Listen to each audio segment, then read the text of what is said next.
어떤 목사님께서 성경을 한 단어로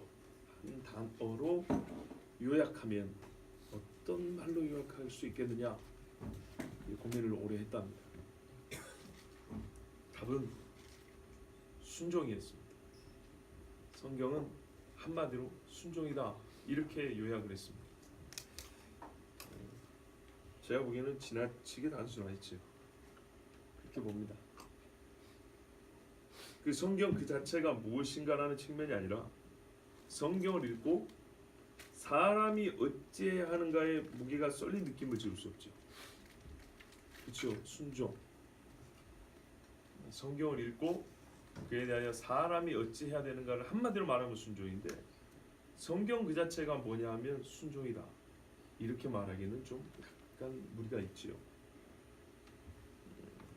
그렇지만 왜 그렇게 그 목사님이 성경을 한마디로 요약할 수 있냐라고 했냐면 나름대로 이유가 있어요. 그 이유가 뭐냐면 예수님이 율법학자들하고 논쟁할 때에 성경 요약을 가지고 논쟁은 아닌데 중요한 질문을 주고받고 대답하는 중에 실제적으로 성경 요약이 나왔어요. 뭐라 그러냐면 계명 중 어느 계명이 가장 중합니까? 첫째가 무엇입니까? 이렇게 물어봤다고요. 근데 계명을 어디서 찾죠? 성경에서 찾죠. 예수님 당시의 성경 구약 성경이죠. 그 신약은 구약의 연속이기 때문에 구약만 가지고도 성경의 요약을 해도 문제가 없습니다. 그래서 예수님이 그 질문에 하신 대답이 첫째는 내 마음을 다하고 힘을 다하고 목숨을 다해 주 너의 하나님을 사랑하라 하신 것이요 둘째는 이와 같으니 내 이웃을 내 몸과 같이 네 자신처럼 사랑해라 이렇게 했단 말이에요. 모든 율법과 선지자의 강령이다 그랬어요. 강령이라면 근본 정신이기도 하고 그 외의 계명은 다 여기에 붙어 있다는 얘기입니다. 아시겠죠? 이게 원줄기 뿌리라는 뜻입니다. 그러니까 이 하나님 사랑과 이웃 사랑의 정신에서 벗어날 수가 없다는 겁니다. 요약하면 사랑은 율법의 마침이다 했고 예수님이 신이 사랑의 완전으로 율법의 마침이 되어 주셨단 말입니다. 그리고 두 번째 이제 질문이 생겼어요. 그러면 하나님 사랑하는 게 뭘까? 이게 예수님의 요약이에요. 율법학자들의 요약이고 예수님의 요약이고 그 점에 일치했단 말이에요. 그런데 문제는 하나님 사랑이 뭐지? 우리가 어떻게 해야 이 성경의 요약이고 근본 정신 하나님 사랑을 할 수 있을까?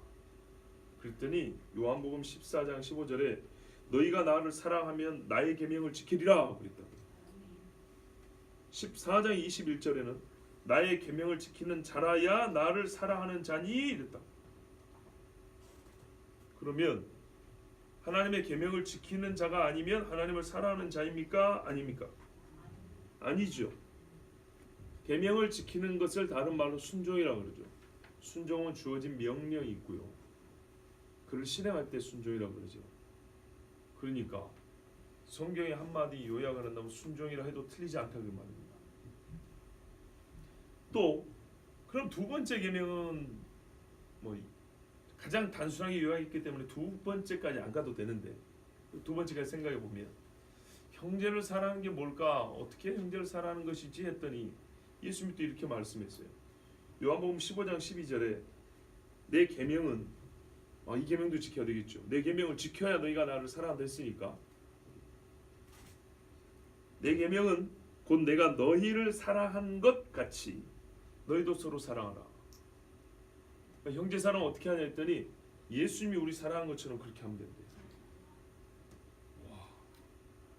그리고 이게 예수님의 계명이래요. 예수님의 계명을 지켜야 예수님 사랑이 돼요. 그러니까 예수님 사랑과 형제 사랑하는 것은 한 교회에 있다 이 말입니다. 그러니까 이 사랑을 계명을 지키는 것에서 확증이 된다 했으니 이건 무슨 율법 주인의 문제가 아니고요. 다 요한복음 이야기입니다. 율법을 지킨다는 거하고 율법 주인은 다른 말이다 분명히 했습니다. 그러니까 우리가 성경에서 하나님이 요약한 정말 하나님이 원하시는 그 근본된 뜻을 요약을 하면 사랑하는 것인데, 그러면 우리가 그 사랑한 걸 스스로 어떻게 확인할 수 있을까? 다르게 표현하면 내가 구원받은 걸 어떻게 확인할 수 있을까? 믿음, 소망, 사랑은 동시적으로 존재한다 했다고요.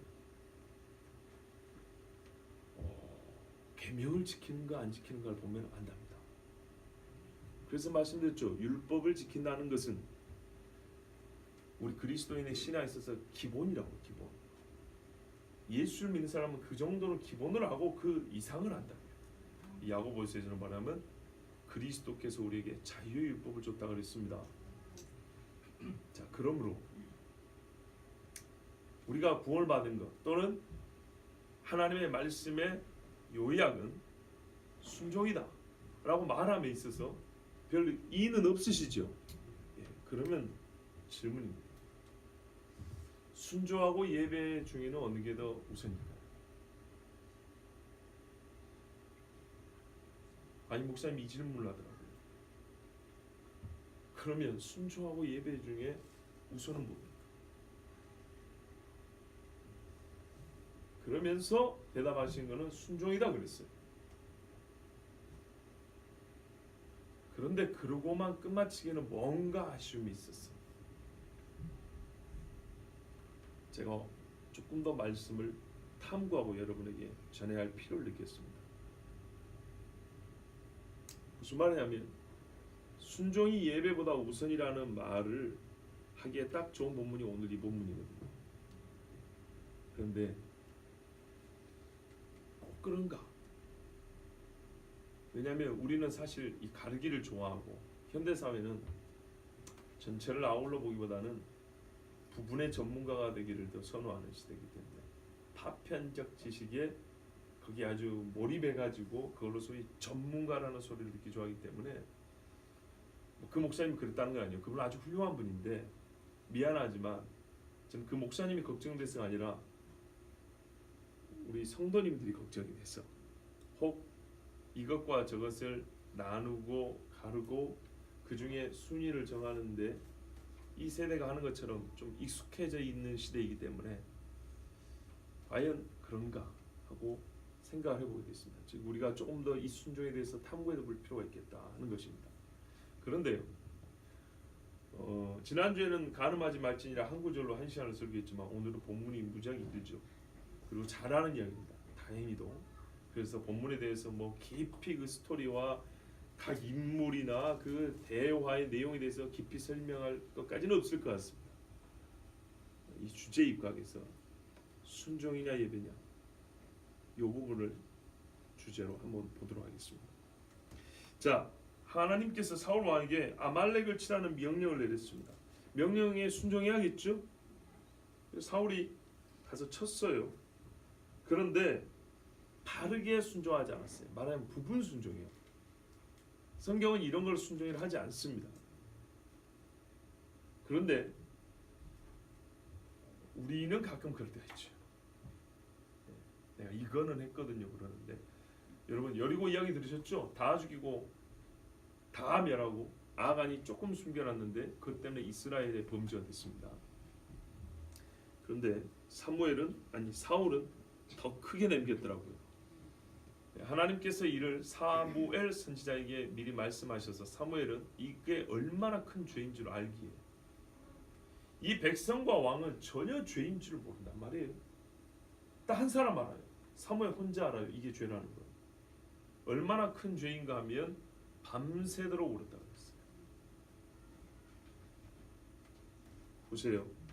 10절 여호와께서 사무엘에게 가르쳐줘서 알았는데 어느 정도로 하나님이 큰 죄라고 진단을 내리고 판단을 내리냐면 왕 세운 것을 후회한다 그랬어요. 그러니까 왕으로서의 사울을 부정하고 싶다는 겁니다. 사울에서 뺏을 게 많잖아요. 근데 이 죄 하나로 왕권을 뺏어버리겠다. 무섭죠. 왜 그러냐니 그가 돌이켜서 나를 따르지 아니하며 내 명령을 행하지 아니하였음이라. 아이고 이거 한 번인데요. 그 전에 제사 지낼 때 한 번 또 실수 있었죠. 그런데요 하나님이 한 번이건 두 번이건 간에 숫자가 중요한 게 아니고 이 하나의 사건이 무엇을 드러내 주는 거 아닙니다. 말 그대로 실수냐 아니면은 어떤 미혹에 잠깐 못 이겼던 거냐, 아니면 마음의 속 사람의 근본적인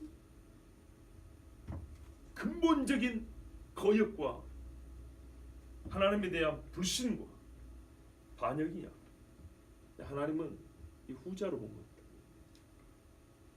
그래서 왕권을 패한다 하니까 사무엘이 선지자지 않습니까?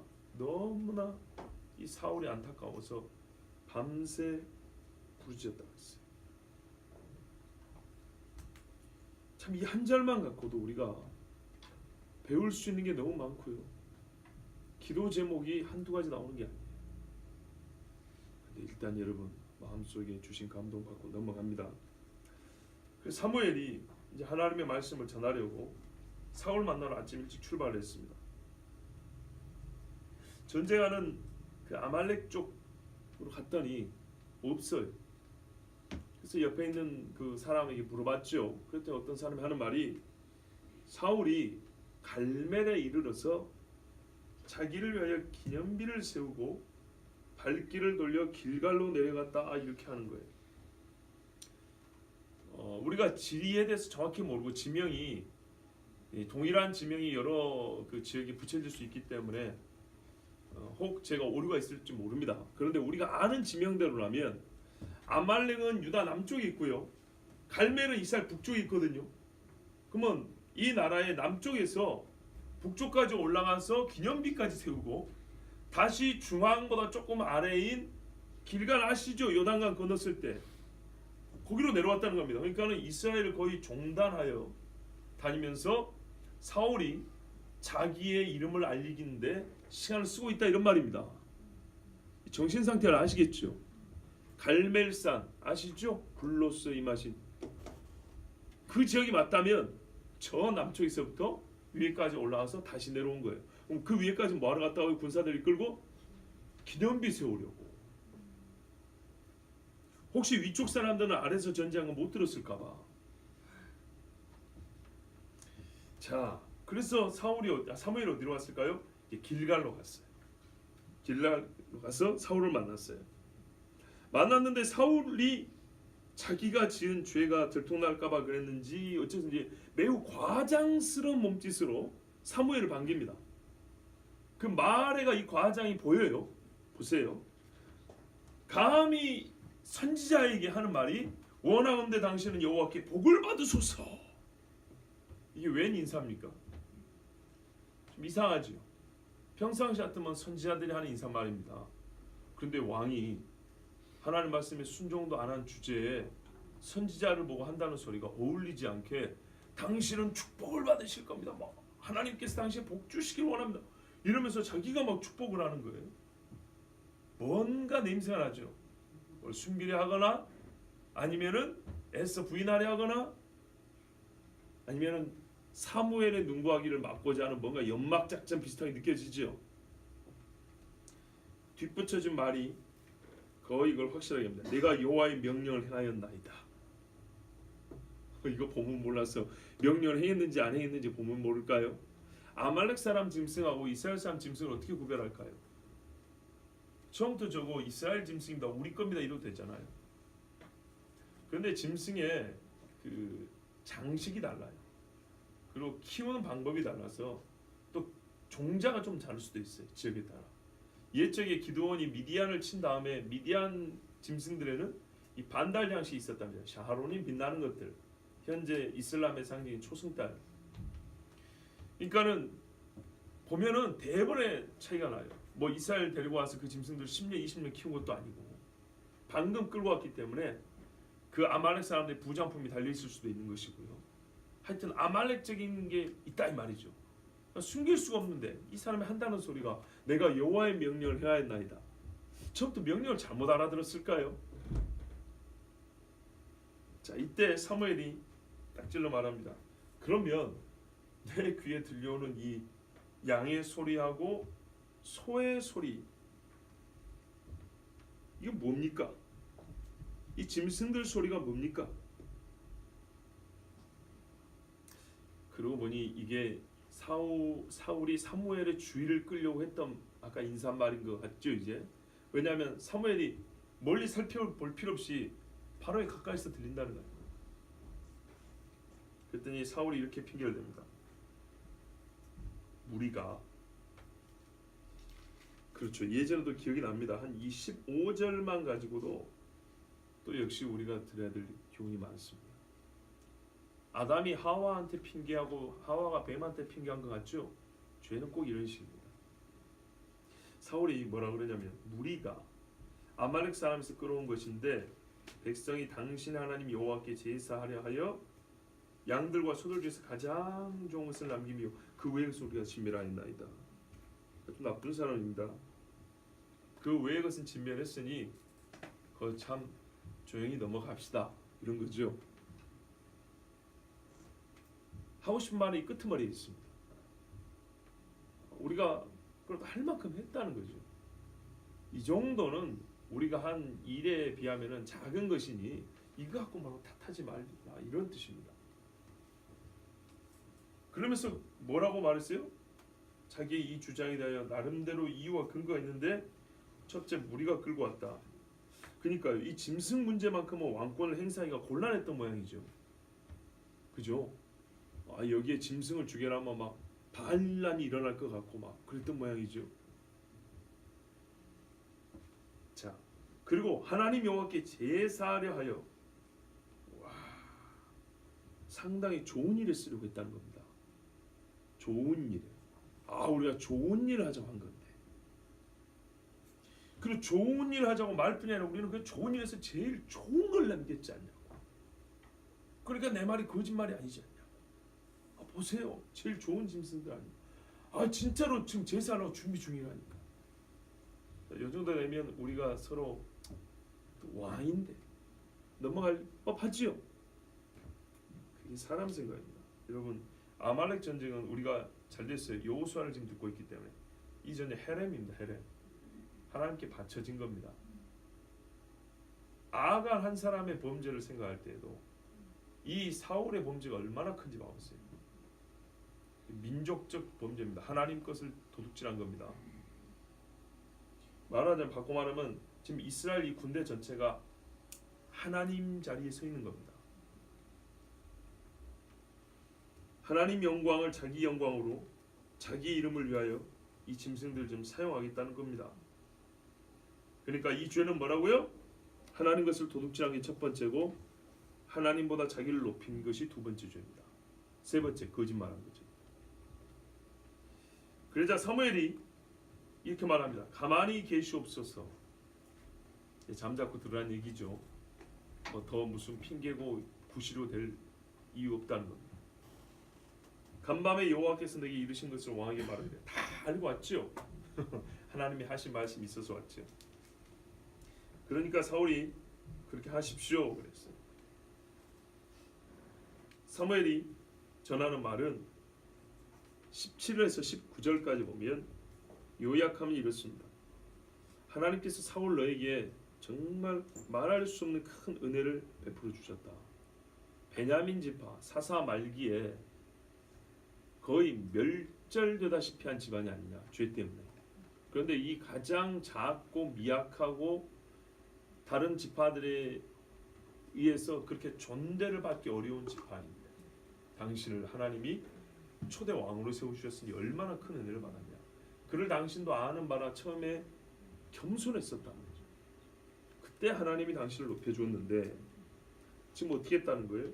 그리고 그 왕에게 합당한 이제 사명을 주어서 하나님의 원수를 대신 갚도록 이 일까지 위임을 했건만, 여기서 하나님을 배역하고, 그러니까 이전에 하나님께 받은 거, 하나님과 관계에 있어서 좋은 모든 것을 스스로 부정해버리고 다 잃어버린 큰 죄를 지었다. 한마디로 요약하면 19절에 나오죠. 여호와의 목소리를 청종하지 아니하고 탈취하기만 급하였지 이게 무슨 하나님을 위하여냐. 즉 당신에서는 하나님을 위하여가 없어졌다는 겁니다. 오직 나를 위하여만 남았고 하나님을 위하여는 없다는 겁니다. 이에 대해서는 두 번 확인할 필요도 없고 세 번까지 검증해볼 이유도 없고 한 번이면 족하다는 겁니다. 그랬더니 사울이 자기 변명을 하죠. 20절 이하에 보시면 첫째는 아까도 말씀드린 대로 백성에게 핑계를 댄 겁니다. 두 번째는 자기의 의도가 선하다고 여호와께 제사하려 했다고 또 지금 얘기하고 있습니다. 그런데 뒤에 보면 알지만 아각, 즉 아말렉 왕 아각은 왜 살려줬죠? 하나님께 제사하려고 살려줬습니까? 아니죠. 이 문제는 거론하지 않았지만 사실 여기도 문제가 있습니다. 그렇다면 아각은 죽여야죠. 순전히 제사를 짐승만 남겨놨다면 아말렉 왕은 왜 남겨놨냐 이 말이죠. 이건 다른 정치적 의도가 있는 거죠. 왕정 시대 이후에, 그러니까 사울 이후의 시대도 나옵니다. 왕들이 다른 왕을 하나님의 뜻에 거슬러 살려주는 경우들이 있습니다. 그때 하나님 하신 말씀 뭐냐면 이 내가 죽이라고 한 사람을 네가 살려있기 때문에 이 생명을 네가 대신 감당해야 한다. 네가 대신 죽어야 된다. 하나님 무서운 명령입니다. 자, 하여튼 똑같은 변명을 하는데 하나님의 판단은 달라지지 않습니다. 그래서 사무엘이 이 정도 되면 무릎을 꿇고 회개를 하고 통회를 해야 되는데 여전히 뻔한 거짓말하는 사울에게 일침을 가합니다. 그러니까 판단은 이미 내려졌고 판단에 대한 변을 하는 겁니다. 가르쳐 주는 거죠. 여호와께서 번제와 다른 제사를 그의 목소리를 청조하는 것을 좋아하심같이 좋아하시겠나이까? 여호와께서 번제와 제사를 좋아하십니까? 안 좋아하십니까? 좋아하십니다. 나중에 이 제사를 엉망으로 드리니까 싫다 그러셨지 이 제도 자체를 주신 게 하나님입니다. 분이 하나님입니다. 그러므로 좋아합니다. 흠야한다 그랬어요. 근데 그보다 더 좋아하는 게 뭐라고요? 순종이라고요. 아니 목소리를 청조하는 듣는 겁니다. 이거 다시 말합니다. 순종이 제사보다 낫다입니다. 당신은 지금 제사하는데 제사보다 더 중요한 것, 더 나은 것인데 이게 순종입니다. 듣는 것, 이게 제사 지낼 때 순양의 기름을 태우고 하나님 앞에 부어드리는 이런 행위보다 훨씬 더 낫습니다. 당신은 가장 좋은 것 말을 했지만 진짜 좋은 것이 뭔지 모르고 오히려 진짜 좋은 것을 가리고 부정하는 그런 지금 말을 하고 있습니다. 모른다는 거예요. 당신은 지금 진짜 하나님을 섬기는 게 뭔지 모른다는 거예요. 그리고 이거는 좀 좋게 말한 것이고 조금 더 엄밀하게 당신이 한 일을 말하면 당신은 23절 보세요. 거역하는 자예요. 더 좋은 것을 안 한 것이 아니고 하나님 명하신 것을, 그러니까는 첫 번째는 못하고 두 번째는 했지 않습니까? 두 번째 한 것도 죄다. 이 정도 아니고 당신은 가장 큰 죄를 저지른 거라는 거예요. 왜? 가장 중요한 걸 못했기 때문에 가장 큰 죄를 저질렀다. 여기에 당신의 행위에 대해서 성격을 부여한다는 거예요. 당신은 여기에 초점을 맞춘다는 거예요. 내가 가장 좋은 걸 못하고 두 번째 것을 했습니다. 이딴 소리 하지 말고 가장 좋은 것을 불순종했으니 가장 악한 죄를 저질렀습니다. 이것을 깨달은다는 거예요. 거역했습니다. 얼마나 큰 죄냐? 점치는 죄와 같습니다. 완고했습니다. 당신 왜 거역했냐? 당신 마음에 고집이 있었고 당시 생각한 뜻이 있었는데 이것을 절대로 꺾으려 하지 않았다. 뭐 한다고요? 좋은 건 남겨야지. 사무엘 선지자가 뭐라든 좋은 건 남겨야지. 이 백성한테 나도 좀 인기 관리해야지. 고생한 백성들한테 아무것도 안 남기면 전쟁하는 사람들은 승리할 경우에 얻는 보상 내지는 포상에 목숨을 거는 사람도 많거든. 왜냐? 아말렉하고 전쟁은 국가의 운명을 건 전쟁이 아닙니다. 국가의 존망이 걸린 문제가 아니고 이스라엘이 충분히 아말렉을 이깁니다. 그런데 예적인 원수 감다고 들어간 거거든요. 원수를 갚았으면 원수의 걸 탈취해 와야죠. 그런데요, 이 사람들은 하나님의 그보다 큰 명령인 헤렘 다 멸하라는 원수를 갚는 것은 그것을 뺏는 게 아니고 없애는 거라는 것에 대해 불순종했어요. 자기들의 이 전쟁관 가치관을 바꾸지 않았습니다. 이건 얼마나 큰 죄냐? 우상에 전하는 죄와 같습니다. 우상 숭배 천국 갑니까? 지옥 갑니까? 지옥 갑니다. 귀신의 상과 하나님의 상을 겸하여 섬길 수 없다 그랬습니다. 지금 그 짓을 한 겁니다. 말로는 여호와인데 실제로는 귀신 섬겼다 이런 뜻입니다. 탐심은 우상 숭배, 탈취하기만 급하여. 성경이 그대로 가르쳐주고 있지 않습니까? 이것이 이 현 세계에서 나타나는 게 당시의 영적 운명을 지금 보이는 물리적 현실 세계에서도 보인다면 왕권의 폐하, 당시 가지고 있는 가장 아끼는 것, 가장 큰 것, 그것을 잃게 해버린다는 거예요. 이게 바로 보이지 않는 당시의 영적 세계에 대한 하나님의 판단인 거예요. 결론입니다. 왕이 여호와의 말씀을 버렸으므로 여호와께서 왕을 버려 왕이 되지 못하게 하셨나이다. 여러분, 제가 지금부터 한 10년 전에 어릴 때부터 신앙생활을 해왔지만 남들이 보기에는 너무 극단적이다, 좀 심하지 않냐 할 정도로 그런 소리 들어가면서 신앙생활 해왔는데, 그 주변에 많은 동료들과 나에게 신앙을 가르쳐줬던 어른들이 신앙을 잃어버리고 제 마음대로 살아가는 것을 보고 뭐가 문제인가를 깊이 고민해 봤을 때 답이 하나님의 말씀이 없기 때문이라고 했어요. 근데 이렇게 하면 우리는 보통 말씀을 성경 지식 내지는 성경 퀴즈 지식의 칸 채우기 이런 걸 하나님의 말씀으로 떠올리고 얼마나 많이 외우고 있나 이렇게 만데, 그게 아니고요.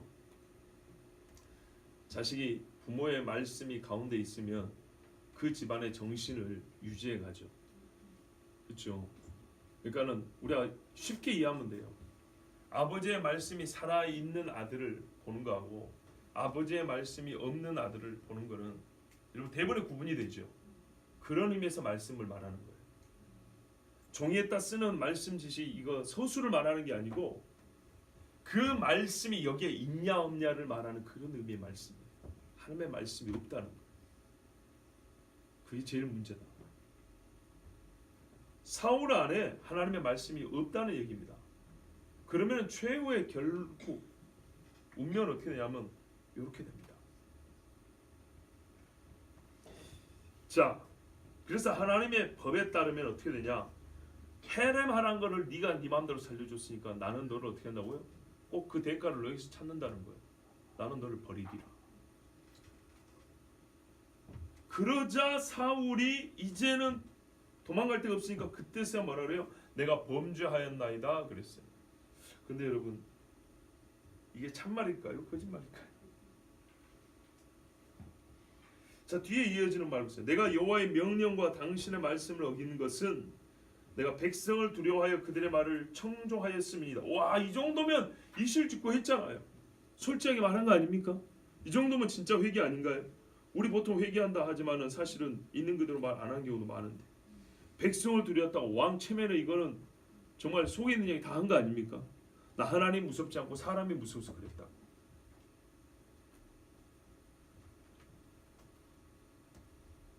뒤를 보면 또 알겠죠. 일단은 이 말씀에서 사람이 하나님 앞에 가장 큰 죄를 짓게 되는 경우가 언제인지 한번 보십시오.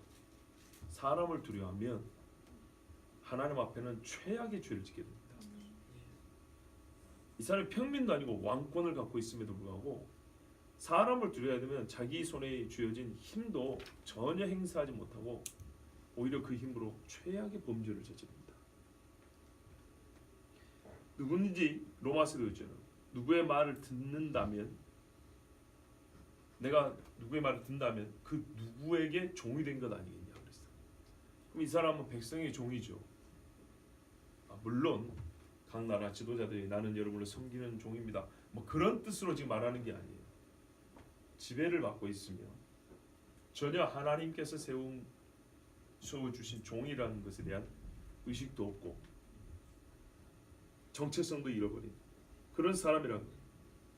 자, 마치 우리가 하나님의 종이요 하나님의 자녀라고 하지만 세상에 와서 예수 믿는 티 안 내고 살아보려고 애를 쓸 때 하나님의 자녀도 아니고 종도 아닌 것처럼, 우리 그러니까 또 다 포함이 된가요? 우리 중 누군가로 할게요. 그러자 이 사울이 자기 죄를 일단 고백을 했는데 뭔가 부탁을 합니다. 지금 내 죄를 사하여 주십시오. 여기까지면은 딱 좋았죠. 그리고 진짜로 하나님 앞에 눈물로 회개를 해야죠. 누구처럼요? 다윗처럼.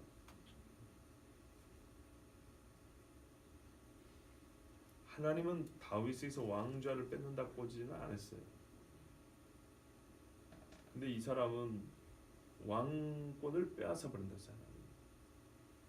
그러면 진짜 이 순간 하나님 앞에 어떻게 기도해야 되겠습니까? 어떻게 회개해야 되겠습니까? 회개에 합당한 열매가 있어야겠죠.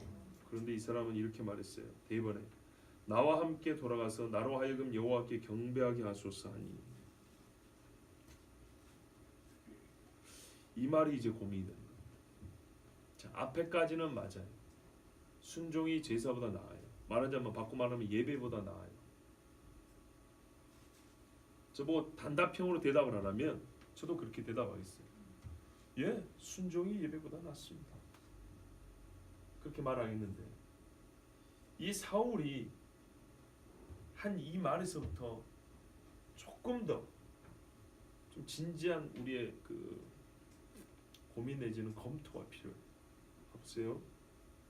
이 사람이 왜 여호와께 경배하게 하소서 했을까요?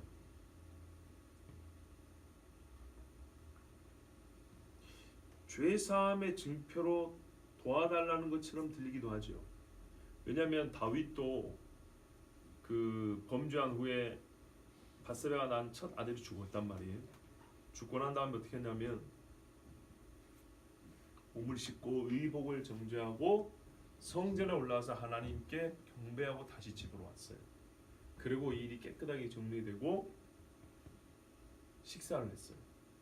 정상적인 삶으로 돌아왔다 이 말입니다. 아시겠죠? 그러니까 하나님께 경배하는 것이 이 죄와 의 사이 이 경계선을 넘는 그런 의미가 있는 행위라고 해요. 그런 차원에서 보자면 사울도 하나님 앞에 내가 범죄했고 정말로 이 범죄함을 하나님 앞에 속죄하기 위해서 내가 제물을 드리고 하나님 앞에 기도하고 경배하려고 합니다. 그러니 그 옆에 사무엘 선지자 당신이 있어 주십시오. 내 이 회개가 진실하다는 건 당신 옆에 있는 백성들이 그 인정이 될 거 아니겠습니까? 이해가 되십니까? 예, 그렇게 볼 수도 있다 그 말입니다. 여기까지는요, 우리는 다 결론을 알기 때문이지만 차근차근 보면, 근데 26절에 사무엘이 뭐라면 안 간다 그래요. 왜 안 간다 그랬을까? 사무엘은 사람의 속을 예수님처럼 보지는 않지만, 못 보지만은 적어도 하나님의 영에 감동된 사람이라 지금 사울의 속을 훤히 들여다보고 있단 말이죠. 당신이 지금 진짜로 하나님 앞에 회개한 게 아니다 이 말이에요. 내가 그 자리에 같이 있는다는 것 자체가 옳지 않다는 겁니다. 그래서 똑같은 말을 반복합니다. 이는 왕이 여호와의 말씀을 버렸으므로, 아니 지금 자기가 범죄했다 말했는데도 바로가 생각나십니까? 재앙이 거듭될수록 바로가 자기 죄를 인정하는 수위가 점점 높아집니다. 맞다, 나는 죄 잘못했다, 나와 내 백성은 죄이다, 막 이렇게 하죠. 그런데 어떻게 되죠? 불교 용어를 써서 좀 미안하지만 도로함이 타버리죠. 똑같아진다 이 말입니다. 자, 그렇다면 사울의 속도 그거 같다고 볼 수 있죠. 그러니까 사무엘이 같이 안 가는 겁니다. 판단만 반복해서 말해줍니다. 당신이 왕이 여호와의 말씀을 버렸으므로 여호와께서 왕을 버려 이스라엘 왕이 되지 못하게 하셨습니다. 사울이 지금 회개했다고 하는데도 그 말을 하기 전에 내린 판단을 그대로 말하고 있어요. 이게 사울의 말은 의미가 있다는 거 없다는 거예요. 의미가 없다는 겁니다. 아까 이 말을 했을 때, 아 내가 범죄했다고, 내 백성이 두려워서 하나님 말씀 안 들었다고, 이제 하나님 앞에 경배하겠습니다, 내 죄를 사함 받겠습니다, 이렇게 했는데도 불구하고 사무엘은 아까 했던 말을 똑같이 한단 말은, 너 지금 한 말 그거 아무 의미 없다고 지금 사무엘이 판단한 겁니다. 그리고 사무엘이 이제 가버리려고 그럽니다. 왜? 하나님이 하라는 말을 다 했으니까 가는 거예요. 근데 사울이 그의 겉옷자락을 붙잡았다는 거예요. 얼마나 세게 붙잡니 찢어졌답니다. 이 사무엘 노인도 얼마나 가려고 마음을 확정을 했던지 힘을 주니까, 양쪽에 힘을 주니까 옷이 찢어진다는 얘기입니다. 이 겉옷이 찢어진다는 건 쉬운 일이 아니잖아요. 그러니까 사울의 절박함과 사무엘의 결심, 얼만큼 팽팽한지 아시겠죠? 접점이 없어요. 말하자면 사무엘 선지자가 사울에게서 하나님의 의의를 발견할 수가 없어요. 둘이 만날 점이 없다고요. 그러니 사무엘은 가려고 애를 썼고 노인인데도 힘을 다해서 가려고 했고 사울은 자기 힘을 다해서 붙잡았고 그 찢어졌습니다. 이게 이 옷에 찢었다는 상징이 바로 그겁니다. 양 힘이 서로 반대로 팽팽하게, 이게 두 사람의 영적 세계입니다. 하나님의 말씀을 청중하는 자와 거역하는 자의 영적 세계입니다. 힘은 이렇게 작용하고 있습니다. 둘이 한 곳에 있어도 힘은 이렇게 작용하고 있기 때문에 반드시 찢어지게 되어 있습니다.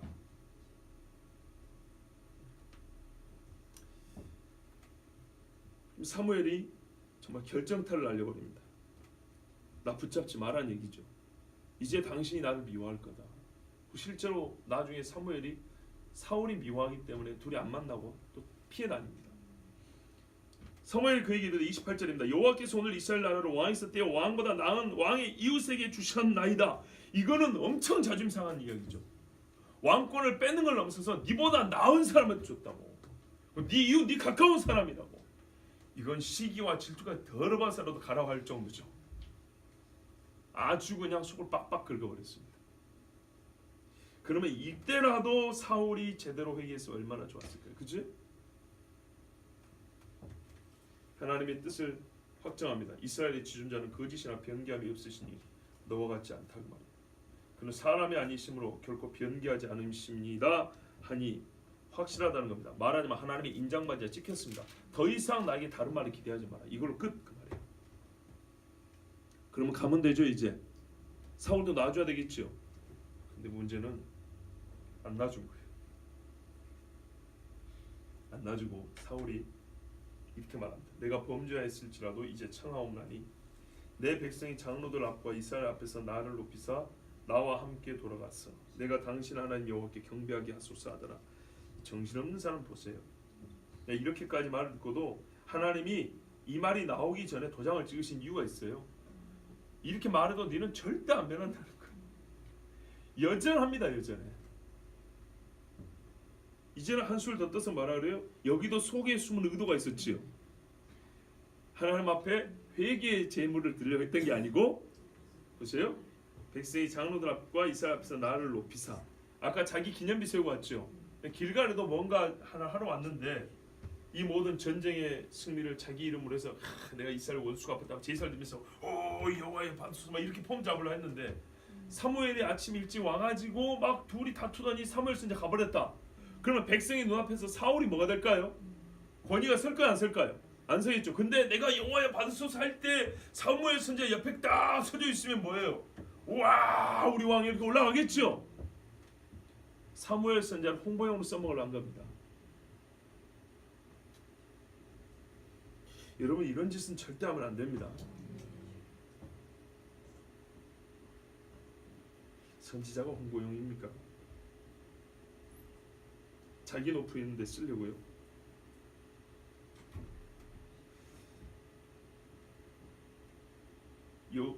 뭡니까 그 여우가 호랑이를 뒤에 두고 혹은 토끼가 호랑이를 뒤에 두고 그러면 앞에 짐승들이 피하죠.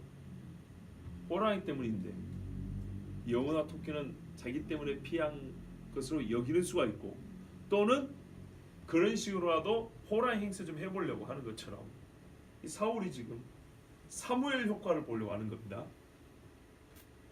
나와 함께 돌아와서 내가 당신의 하나님 여호와께 경배하게 하소서 하더라. 야, 이 말이요. 물론 나의 하나님이라 할 수도 있는데 당신의 하나님 여호와께, 그러니까 당신도 하나님께 경배한다는 것이 얼마나 귀한 일인지 알고 있지 않냐. 그러니까 여기에 너무 그러지 말고 좀 동참해 달라고 이제 마지막 끈을 땡기고 있는 중입니다. 자, 그러면 여러분 어떻게 하시겠습니까? 이렇게 말을 하는 사울 앞에 고민해 보시고요. 그 전에 한번 생각해 보세요. 이 사울이요, 지금 막 사무엘을 붙잡고 하나님 앞에 번제를 드리고 경배하려고 하는데 꼭 그렇게 해야 될 이유가 있습니까? 이 사람의 행위의 불순함이 여기서 나오는 거예요. 원래 전쟁을 하고 이기면 무조건 하나님 앞에 제물을 드립니까? 이건 원래 헤레마라고 제물을 드릴 필요가 없는 것들이었는데 지금 오늘이 안식일인가요? 절기입니까? 뭐 국경일입니까? 아니죠. 근데 왜 제물을 드리려 하죠? 순전히 개인적인 어떤 목적이 있어서 한다 이런 말입니다. 그게 불순하고 그게 자기 입으로 말한 것처럼 사람들 앞에서 자기를 높이려고 하는 그런 거란 얘기입니다. 그러니까 뭐 법도 아니고 관습도 아니에요. 말 그대로 사울의 그 됨됨이, 사울의 그 거역하는 심정에서부터 나온 게 거룩한 영혼 여호와께 경배였어요. 그걸 알기 때문에 사무엘 선지자는 이제 가려고 했던 겁니다. 만약에 여기서 사무엘이 가버렸으면 진짜 사울은 백성이 두렵다고 했죠. 백성이 사울 왕을 거의 버렸을지 모릅니다. 자, 이래서 이제 사울은 사무엘을 붙잡았고 사무엘은 그래도 못 들어주겠다. 가려고 했습니다. 그런데 이 일의 마지막은 어떻게 됐습니까? 31절 보세요. 이에 사무엘이 돌이켜 사울을 따라가매 사울이 여호와께 경배하니라. 사무엘이 하는 수 없이 사울을 따라갔다는 얘기입니다. 본인이 같이 경배했다는 게 아니고 사울이 경배하는데 옆에 있어줬다는 얘기입니다. 그러면요 여러분, 우리가 알듯이 우리도 아는데 사무엘을 몰랐을까요? 사울의 경배가 바르지 않고 정직하지 않다, 하나님께서 받으실 만한 경배가 아니라는 걸 알겠죠. 근데 사무엘 왜 여기에 있습니까? 아까 본인도 있잖아요. 하나님의 뜻이 변개치 않는다 그랬잖아요. 이미 이 왕은 거역한 자로 단죄하고 하나님 버렸다 그랬잖아요. 그걸 아는데 사무엘은 왜 옆에 있습니까? 쉽게 말하면 사울 체면 때문에 서 있는 거잖아요. 그렇죠? 다르게 또 좀 표현하면은 사울이 또 다른 범죄를 짓고 있지 않습니까? 하나님 앞에 가식적인 범죄를 드리고 있잖아요. 거기에 사무엘이 동참하고 방주하고, 말하자면 사무엘도 죄 짓고 있는 거 아닌가요?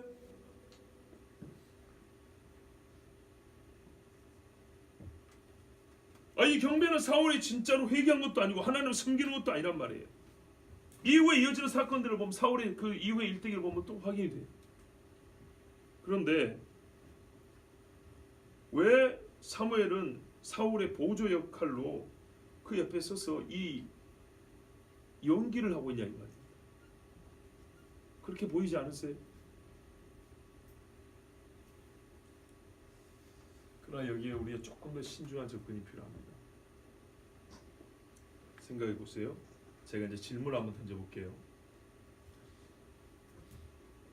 여러분이 사무엘이라고 생각해 보세요. 우리 최동준 집사님, 본인이 사무엘이라고 한번 생각해 보세요. 만약에 사울 왕이 이 상황에서 그래도 선지자여 나하고 식사는 같이 해야 됩니다. 그러면 식사하겠어요? 안 하겠죠. 그러니까 이 백성의 장로들 앞에서 나를 높여주기 위해서 당신은 내 옆에 앉아서 밥을 먹고 가셔야 됩니다. 그러면 먹겠냐고요? 안 먹겠죠. 또는 강희영 집사님, 혹시 사울 왕이 이 전리품이 많은 것을 지금 분배하는 시간입니다. 이 왕이 군사들에게 하사하는 시간이라고. 이때 나를 위하여 당신 옆에 서 있어줘야 합니다. 그래야 내 권위가 섭니다. 그러면은 옆에 있겠어요? 본인이 사무엘이라면? 안 있겠죠. 혹은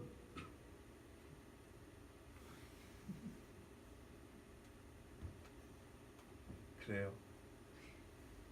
우리 이만원 형제, 본인이 사무엘이라면 내가 지금 이 백성에게 전쟁을 마치고 연설을 할 것인데, 전쟁 종결 연설할 거예요. 시작할 때도 하잖아 보통 지도자는. 종결 연설할 것인데 그때 이 연단 앞에 당신이 같이 서 있어줘야 합니다. 자, 이랬다면 서 있겠어요? 선지자가? 아니겠죠. 분명히 사무엘을 응하지 않았을 겁니다. 제가 지금 무슨 말을 하는지 아시겠죠? 사무엘은 지금 여호와께 경배하는 자리였기 때문에 사울의 불량함을 알지만 함께 해준 겁니다.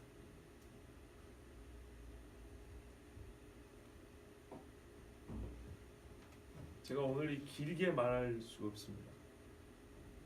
이거는 좀 표현이 직관적으로 와닿아야 되는 감동입니다.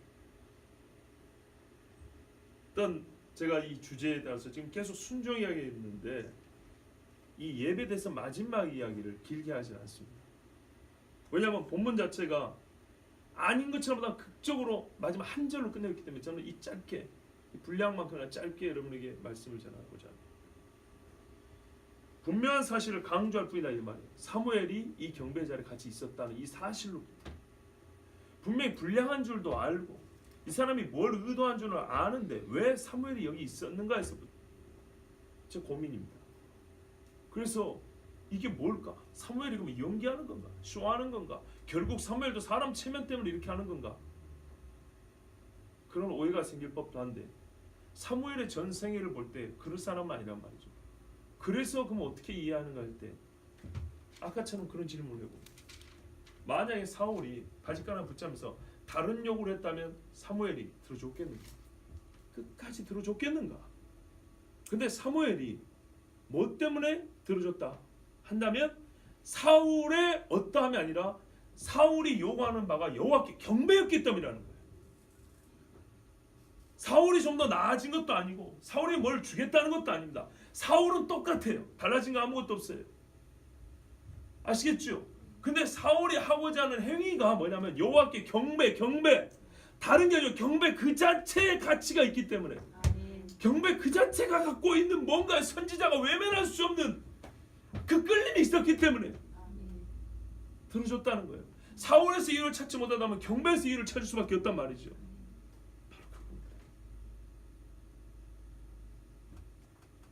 사무엘은 사울의 경배가 정직하고 그 경배가 경배의 본질적 의미를 잘 담고 있어서 자기 이름과 명예를 걸고 보증하고자 한 것이 아닙니다. 그냥 다만 범죄한 죄인이 해고자 했던 그 마지막 소원이 뭐냐면 형식적으로 여호와께 경배였기 때문입니다. 말하자면 여러분 사람이 죽어가는데 사람이 죽었는데 저를 위해서 한번 기도 좀 해주세요. 그렇다 해보세요. 이 사람의 믿음도 확인할 수 없고 이 사람의 뭔 믿음의 증거가 나타나는 것도 아니고 곧 죽어가는 사람이 뭘 하겠어요. 그런데 내가 예수 믿는 사람인 줄 알고 이 기도 한 번에 이 사람이 회심을 질 줄 모르는데 지푸라기 잡는 심정으로 나에게 기도해 주세요 할 때 여러분 밥을 먹자면 안 먹을 것이고 다른 걸 하자면 안 할지는 모르지만 신자의 누에게 기도 한 번 해주세요 하면 여러분 거절할 수 있겠어요? 그 사람이 의로워서 그 사람의 믿음이 있어서가 아니라 뭐 때문에요? 기도를 요구했기 때문이에요.